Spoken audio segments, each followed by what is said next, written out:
Memang saya punya standar pakai kitab-kitab kados hikam. Saya ini merasa hidup di dunia itu sendiri. Saya tak warai lah Allah kalau kotar. Imam yang ngarang hikam itu punya resep supaya kamu seneng terus. Liyakil lama tafrahu bihi, mesti yakil lama tahzanu bihi. Usahakan sedikit sekali apa yang bikin kamu seneng, maka akan sedikit sekali yang bikin kamu susah. Jadi misalnya kulo nih, jadi kiai misalnya cari wong ya kulo kiai wong alim, jelas nak ngalimnya ngalim, nak kiai rapati ya, nak ngalimnya jelas. Tapi nak kiai rapati, nah kan kiai tapi orang ngalim. Nah kulo nak daerah wong alim malah beliau jelas. Nak kiai rapati ya, kulo rapati nurut, tapi aturan masyarakat rapati nopo. Nah sampean kiai tapi orang nopo ngalim. Ya beda. Enggak, ini memang bedanya jauh. Ya mungkin lebih kiai sampean nih. Cara derdek-derdek dongo meyakinkan sampean. Tapi cara artine dongo piye paham kulo. Lha boten iki nyata, tapi rasa tersinggung napa barang-barang napa? Nyata. Nah, kulo sering ditakoki kiai-kiai masalah. Resep napa jenis? Kok jenengan ra tau susah dal kita ra tau wiridan atau mohon sisik.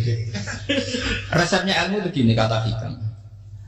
Ulama yang kayak hikam tuh pernah ngarang kitab tuh saking syukurnya entah saking angkuhnya terserah komentari. Kamu harus yakin bahwa di sisa hidup Anda itu tidak akan maksiat lagi. Sehingga kalau kamu ditakdir maksiat, anggap saja akhlu maksiatin kudirat alaika. Anggap itu yang siapa yang menganggap mukhal bahwa dia tidak akan dosa sampai mati, berarti menganggap Tuhan itu lemah. Karena cara berpikir kita kan bayangkan hidup itu 40 tahun lagi. Misalnya saya sekarang umur 40, bayang umur kadang 4 tahun meneh. Sampean misalnya umur selawe, bayang selawe tahun meneh. Sehingga nganggap dalam durasi ini selawe tahun kok orang maksiat kan mukhal. Apalagi sampai sudah tahu maksiat itu bakat tempah. Ya maksiat ya kelas-kelasan, nak dikit pacaran. Nak wong iso mau mah ya nakal, nak sing setengah soleh ya berbau proposal ya sesuai kontaknya DWD.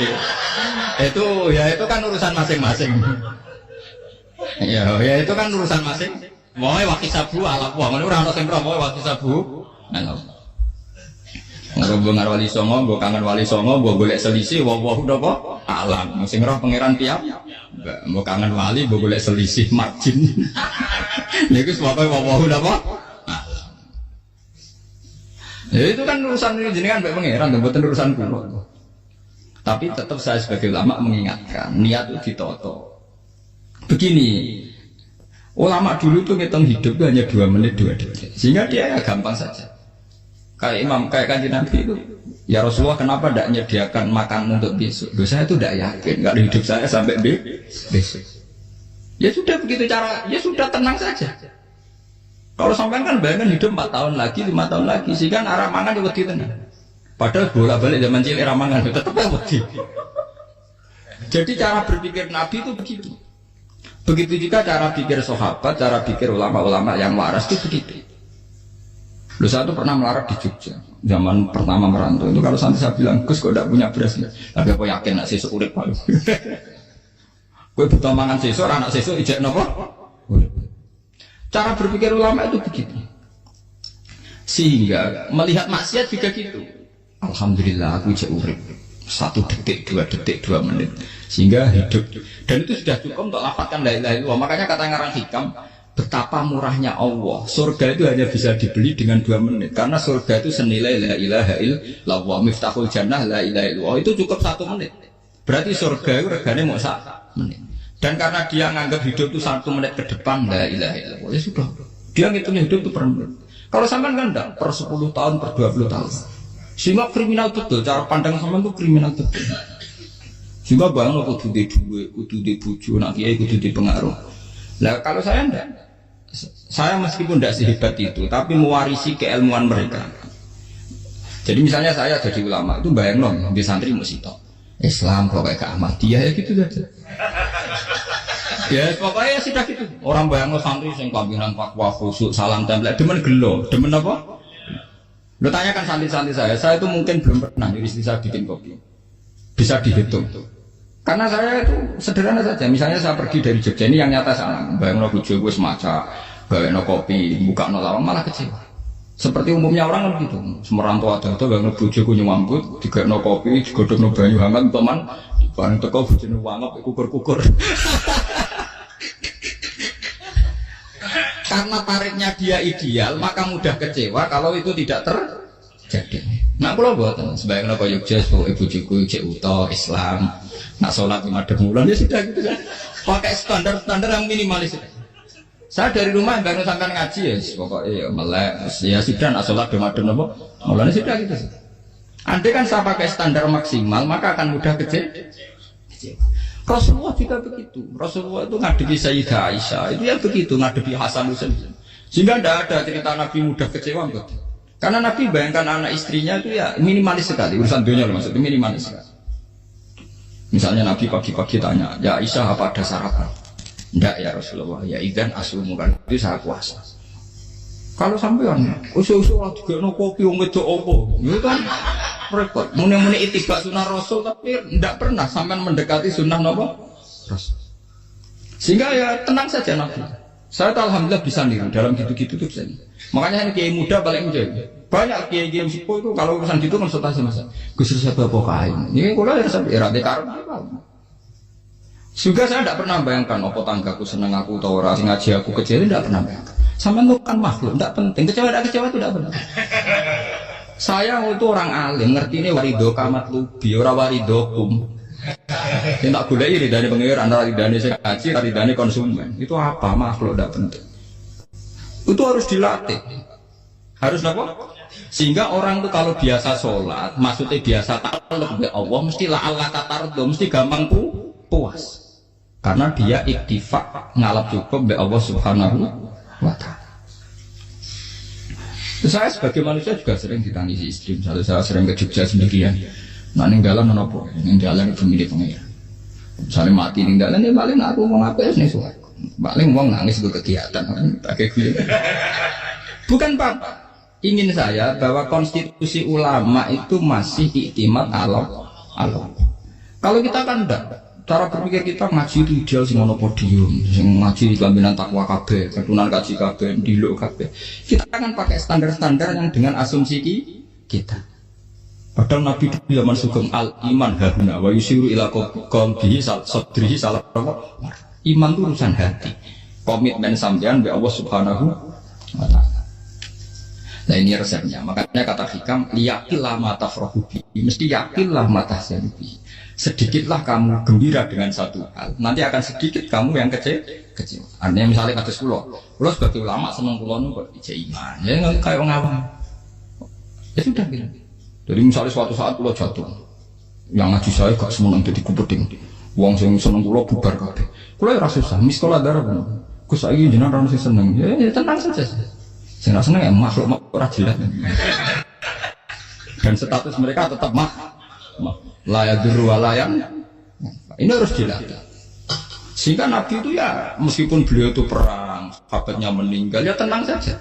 Nabi cara berpikir yang meninggal mereka mati syahid, yang masih hidup dianggap berpotensi melakukan kebaikan. Sama tak wari resep-resep dari Rasulullah SAW. Saya ini sebetulnya memaksa, menjelaskan ini memaksa, karena saya inginnya jadi ulama yang kayak umumnya orang. Tidak ideal-ideal lama, tapi kan saya ditekdir ilmunya itu ideal, jadi terpaksa saya jelaskan. Tapi kalau perilaku saya tidak akan ideal. Soalnya ngawur, saatnya mari hufuri pengiran nganggung balik cerita. Ada seorang wali, karena dia wali itu doa di multazam, ya Allah saya ini minta satu hal. Karena dia wali maka tidak minta uang, tidak minta jabatan, minta engkau takdir saya tidak pernah maksiat. Itu kan bagus sekali, minta doa ditakdir tidak maksiat kan ada. Dari pengiran wali Syafi'i. Fa'ena ada ghufran. Karena maksiat malah sifat ghafurku tak ada kok endi. Gambarnya pangeran kan sifat ghafurku rak nganggur. Makanya tidak ada orang selain Nabi kecuali ditakdir tahu maksiat dan sifat ghafure pangeran efektif. Paham apa? Lah ora sampean kan ghafure mbok kabeh. Dadi karek sadidul iqab. Karena maksiat sampean sering. Jadi sifat ghafure wis berlaku aktif. Saya karek nunggu sifat sadidul iqab. Paham ya tadi? Itu beda dengan wali-wali. Sifat sadidul iqab mau aktif, mereka tidak punya dosa. Malah pangeran bingung gak kok sifat ghafure. Apa yang ada kok ghafur atau dosa? Tidak kok sadidul iqab gak tahu masih. Pangeran malah sing bingung. Nak kowe ora tau maksiat Ghafur kok tak dakoni. Kok ora tau maksiat, wong iku ora tau apa? Didakoki Sadidul Iqab gak mungkin atau maksiat. Lah pangeran apa dakok Ghafur kan syaratnya dosa sik. Sampeyan kan walian. Ghafure wis dientekno. Keseringan kepake, paham ya? Karek nopo. Karek Sadidul Iqab. Ya itu memang standar Tuhan.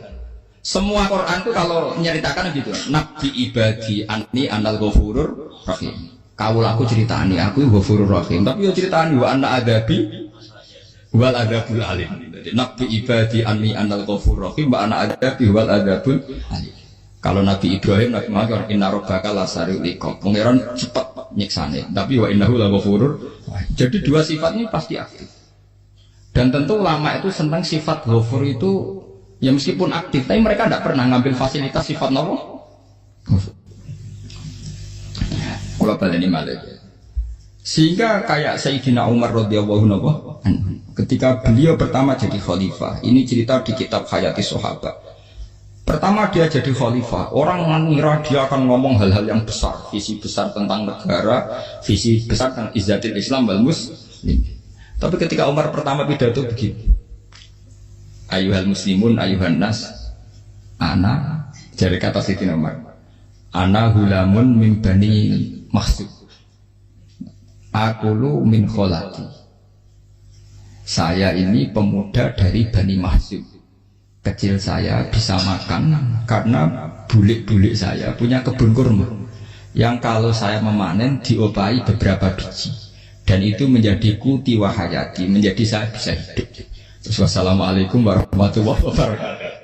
Orang itu penasaran semua. Orang jadi khalifah pertama dibenem jadi Amir Mukminin, pidatonya ngenang masa kecilnya ra kelar mangan. Kelare mangan mergo buruh bulike. Paham ya? Ngondoh kurma terus dikai tamarote. Beberapa kurma sing dadekno iso. Dan itu saya pakai sampai ketemu Allah Subhanahu wa taala saya pakai.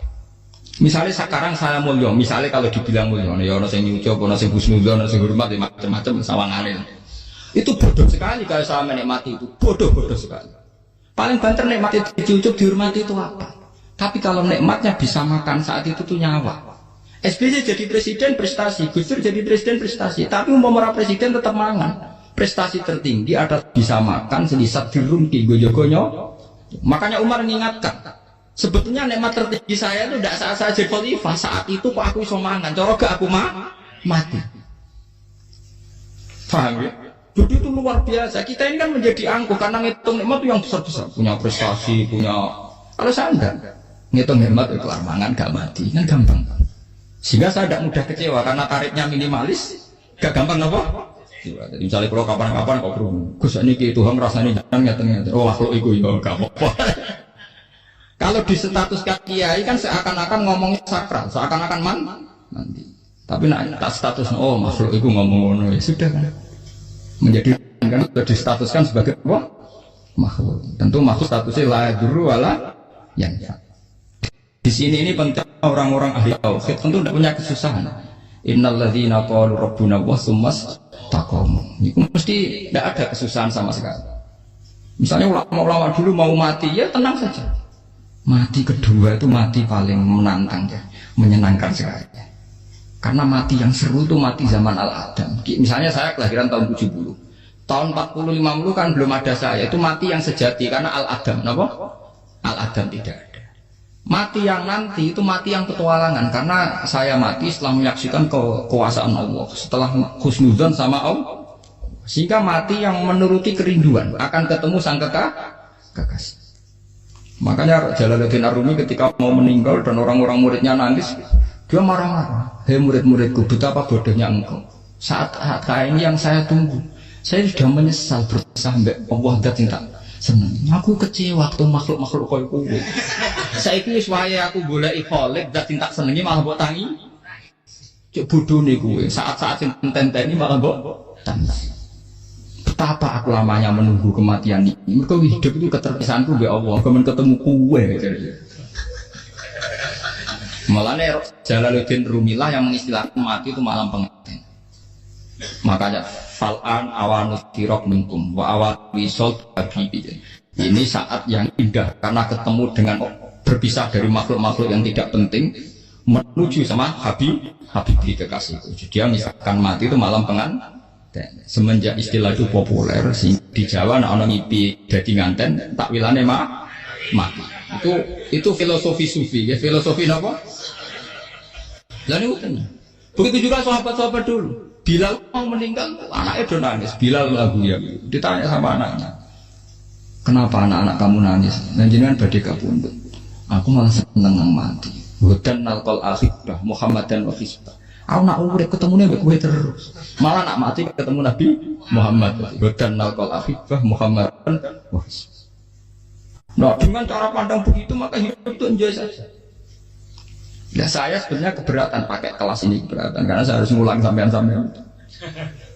Ya makanya potensi kayak saya tentu mengurangi jadwal ketemu. Makanya saya mohon kalau tidak penting itu jangan sumbang. Anggap saja itu bagian dari hormat saya. Ya minimal sampai anak misalnya di duit saya ketahui gue jajan pentolak enam lopo mau kesuwan bareng malah repot. Gue ganggu uang anak peleleran pak. Nah misalnya sampai kepentak kok hukum. Uang nak pinter, hukumnya takokan ya ringan, takok kita tangga paling bisa. Karena pertanyaan yang ringan tentu ya ringan-ringan saja kan. Gak perlu kiai kali sama rasa GR. Kalau pertanyaannya angel Gus gak ada sing iso jawab. Uang nak ralim tahke, ku pertanyaannya ya ora patimu tuh. Iku wis kangelan ngoten. Ini mboten ngenyek tapi padha enak. Padha apa? Makanya kalau latih, jadi hikam sendiri itu ada manhaj, ada metode. Kalau orang supaya targe, liyakil lama tafrohubi, yakil lama tahsem. Anak saya itu kalau habis main pulang, itu saya senengnya pol. Istri saya pernah jeneng. Gus, anak mulai senengnya di biro-biro, anakku gemulai di rumahku, misalnya terus dia. Saya itu anakku lo main mulai itu seneng. Biro-biro anakku mulai di rumah. Dipanggil anak saya bapak itu senengnya sama boleh. Biro-biro ada yang manggil bapak. Jadi saya pakai standar minimalis. Saya tidak pernah pakai tarif. Dia anak yang ideal dihormati orang. Sampai anakku sujud nih pangeran, ngerti pentingnya mau tasbih. Makanya anak saya tak namakan tasbih semua. Itu ya sudah selesai. Saya tidak pernah bayangkan anak saya jadi kayak besar dihormati cuma. Mari gampang kecil. Saya kan Sayyidina Umar. Saya pemuda dari Bani Makhzum. Yang kecilnya bisa makan karena buruh bulikku. Akal tuh tamarot itu. Wah itu sahabatnya tuh nangis. Betapa hebatnya Sayyidina Umar. Mengingatkan ulah bahwa nikmat tertinggi itu ya makan. Karena makan kaitannya ya. Orang jadi bupati, enggak jadi bupati tetap makan. Jadi kalau ngatain saya tarikin minimalis sekali. Nah, kalau orang sudah makan gitu lah Allah kata mudah sekali. Tapi kalau sampai tarifnya ideal harus di mobil kudu sangune akeh. Mosok gue mobil gak sanggup akeh. Barang gue sanggup akeh kudu gue penderek. Mosok kiri lunga juga kok tanpa apa? Penderek. Nang penderek maju. Mosok ora kena dikeloli itu malah repot. Akhirnya gue mau ngayu. Harus selingkuh dari sing itu perkara meneh. Mau hormat nuruti tahapan-tahapan duniawi makanya resep kalau ingin itu kon sholat, maksudnya sholat itu dihayati secara tauhid ya, dihayati secara tauhid. Misalnya inna sholati wa nusuki wa mahyaya wa mamati lillahi rabbil alamin. Itu akan pasti Allah kata pasti mudah melihat alam ini ridho. Ini satu sekelumit ya, di resep orang ulama yang saya meniru beberapa di kitab Hayati Sahabat, di kitab Hikam, dan meniru terutama semuanya sanad dari Rasulullah Shallallahu Alaihi Wasallam. Makanya suatu saat Nabi itu kagum. Abdul bin Mas'ud itu jalan dan dikawal oleh beberapa malaikat. Terus Nabi itu heran. Ya kenapa itu selalu mengawal kamu? Kata Abdul bin Mas'ud, ya Rasulullah, inilah akhtu khutwatan illa wa azunnu alla akhtu wa ukhra wa ma akatu luqmatan illa wa azunnu alla alqamu ukhra. Saya itu tidak melangkah kecuali saya tidak pernah yakin apa betul saya bisa melangkah lagi. Jadi perlangkahnya itu dia iktimat Allah. Dan saya tidak pernah mengunyah satu punyaan kecuali saya tidak yakin apa betul saya bisa mengunyah lagi. Setiap punyanya tetap semuanya ada Bismillah. Semua itu atas nama pertolongan atas kata Rasulullah. Orang andaikan saya ada nabi terakhir itu jadi nabi. Jadi kemana? Makanya dulu nabi itu sering ngendikan, andaikan orang-orang kayak gitu itu ada nubuah, tentu mereka punya derajat apa? nubuwah. Jadi tidak jadi nabi tapi punya darajat apa? Nubuwah. Lah orang yang cara berpikir gitu tentu tidak khawatir apa yang hilang dari dirinya karena dia berkontrak dengan Tuhan hanya per menit per detik. Jika mempunyai resep al-mu'min yusiru sana Allah ayakuna li nafsi zakiron. Seorang mukmin yang sejati tentu kontraknya dengan Allah Subhanahu wa taala dan dia tidak pernah ingat dirinya sendiri. Kayak sampean pas umat tapi Allahu Akbar, Allah Maha Besar, subhanallah. Selalu ana wong ngrasani masuk lali utange barang kuwi. Tapi yang jelas kan menjadi enjoy dengan dirinya sendiri. Paham ya? Menjadi enjoy dengan dirinya karena dia tidak sering punya kontrak dengan makhluk. Nah ini maksudnya Allah apa? Janganlah Allah kata kamu pandang, apa nak sholat terus kabul kajari, apa nak sholat terus untuk duit ya bar kabul. Karena cara pikir iso aja nak duit ya. Dan ini resep ya, dan resep ini dari ulama-ulama yang istinad ila Rasulullah Shallallahu Alaihi Wasallam. Karena kalau Nabi itu memang cara pandang. Aisyah itu pernah ditanya, ya Aisyah, saya ini ingin makan, apa yang dari sahabat ini masih? Wah ya Rasulullah sudah habis karena tak kasihkan tetangga. Itu Nabi tidak marah-marah, malah bilang, kamu benar Aisyah, biru yang kamu kasihkan tuh yang masih. Kau nak daging dipangan dewe kadang nuruti nafsu, nak dikekno wong sudah kau nuruti perintah pengen. Jadi kanjeng Nabi beneran Aisyah dagingnya ijek. Mau kalau nanti yang malah ijek, sing bogo sudah kau malah sing ijek. Cara berpikir Nabi itu begitu. Tapi tahu-tahu disederhanakan sunnah Nabi ya serbanan. Nah itu kan, ya memang itu bagian dari sunnah Nabi, tapi sunnah seharga 10.000. Paham ya? Ya monggo mawon sampean sunnah Nabi serbanan, tapi itu sunnah yang bisa dibeli dengan murah. Hakikatnya sunnah Nabi itu rata-rata bentuknya perilaku, napa? Sampeyan delok dawuh Aisyah, tenggene tiba berjanji. Kana khuluquhul Qur'an wa shimatuhul ghufran yang sahulil insan wa yafsahu fil ihsan. Wa ya'fu 'anil dzambi idza kana fi haqqihi wasabab. Kana khuluquhul Qur'an, Nabi ku akhlak dasare wis kaya Qur'an tok. Urusane akhlak. Wa shimatuhul ghufran, ciri utama sifatnya Nabi gampang nyepuro. Yang sahulil insan. Dan Nabi punya niat baik pada seluruh manusia. Wa yafsahu fil ihsan, sering melakukan ihsan. Dan sunnah Nabi ngoten kan luwih sering kula Quran ya wis hafal mulan. Wasimatu kufron kula gampang nyebut sampean ngaji angop ora tau tamu. Yang sahulil insan kula bedina nate tiyang mulan. Wa yafsahu fil ihsan tak gampang. Kula mulan ora tau. Itu sakmene kudu podium kudu wong dilo ya ora. Pokoke hampir kiamat dia ya madhep mulon ya sudah. Loh itu kan dawuh Aisyah ketika ditanya kaifa kana khuluqu Rasulillah. Dan itu semua dijawab oleh akwal, oleh sebuah perilaku. Tidak ada Aisyah jawab nganggo atribut. Oh Nabi itu serbanan. Tidak ada itu. Memang itu sunnah ya, satu itu sunnah kan jangan salah paham ya. Tapi itu sunnah yang tidak dijawab oleh Aisyah. Sunnah yang sampai jawab sendiri paham. Aisyah yang istrinya Rasulullah ketika ditanya kaifa kana khuluqu Rasulillah, beliau jawab kana khuluquhul Qur'an wa simatuhul ghufran yang sahulil insan wa yafsahu fil ihsan. Semuanya akwal wa ya'fu 'anil dzambi idza kana fi haqqihi wa sabati wa idza dia haqqu wa lam yakun li akhdi mar'ahu badihatan haba wa idza ta'ahul miskinu ajaba yaqulu haqqa walau kana murra wa la yukmiru lil muslimin bisaw wala. Semuanya itu akwal. Satu perilaku sosial. Saya mengakui kalau serbanan sunat. Ya saya ngakui. Tapi sunnah terus karena saya mewakili yang akwal tadi yang apa? Lah mungkin untuk sampeyan, monggo kalau untuk ngisi sunnah. Tapi mbok ya adil. Ini bukan kritik buatan yang meyakini serban sunat kan sudah banyak dan itu bagus. Tapi cobalah juga meyakini ahwalu Rasulillah. Makanya mansana sunnatan itu rata-rata ulama maknani siapa yang ikut sunnahnya Nabi. Rata-rata ulama nafsir ahwalu Rasulillah wa af'alu, perilaku sosial Rasul. Makanya terusannya wa idza da'ahul miskinu ajaba. Kalau dipanggil orang miskin dia datang. Ya maksudnya ada orang miskin manggil pas resepsi kawin boten. Misalnya ono wong melarat kuwi di sepeda motor, wong melarate yo ngeturun di puskesmas ya mbok terno. Wong melarat loro yo nukono misale apa minyak kayu putih mbok tekani. Ora kok ngerti-ngerti mbok musan walimatul urus sing wajib piye. Payah. Dolan ada miskin aja pe ora ono hadise urusan walimatul urus mboten. Kalau orang miskin manggil, ya dalam riwayat hadis ya Nabi sering dipanggil orang miskin. Ya Rasulullah, mbok datang ke rumahku, ada apa? Terus ya Nabi, saya tuh ingin rumahku sengelak dengan nanti sholat tempiku. Ya Nabi datang ya sholat saja, ya harus jangan. Fi ayi makan dan arot tak anusol yafi. Kamu di tempat mana kamu senang sholat? Temriki ya Rasulullah. Ya Nabi sholat. Semudang ya waras pisan. Kenangan be Nabi kok mae digo sholat? Nabi.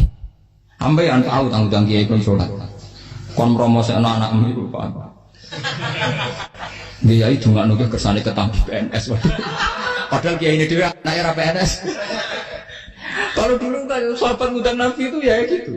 Rasulullah, saya itu ingin sekali engkau sholat di rumahku. Fa'takhidahu musallan. Kemudian tempat yang pernah engkau sholati mau tak pakai musola pribadi. Makanya masjid kiblat itu rumahnya sahabat. Karena dulu Nabi pernah sholat di satu tempat. Adalah ono perintah takhlilul kiblat itu di rumahnya sahabat. Sahabat dulu itu ngaturin Nabi itu kenanya ingin Nabi pernah sholat di situ. Nah, ilmu ngata ini muntah. Ya, untungnya tentang pulau. Jadi orang sengeleng-geleng ya bang. Teman-teman kudu syukur. Ya, artinya syukur ya. Orang kayak saya itu tidak usah sampai dikte-dikte ngikuti hukum adat. Kalau ngotot sampai gelo mergo gelo ora iso teko, kula ya gelo perkarane ulama kok mbok atur.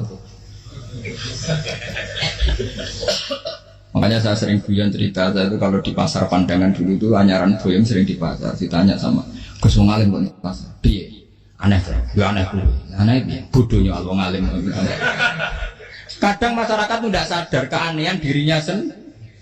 Mereka enak saja rasa kalau orang alim ke pasar itu aneh. Mereka tidak sadar orang bodohnya wong alim ya aneh. Enak saja mereka mikir sepi. Faham ini supaya sampean Allah kan apa Makanya untuk Rasulullah, Nabi itu sering ngendikan ana tamu hormati. Tapi etika mertamu di Rasulullah itu walakin idza du'aitum. Mertamu Nabi itu ditimbali. Walakin idza du'itum du'iya mabni majhul. Ketika kamu ditimbali fatwa.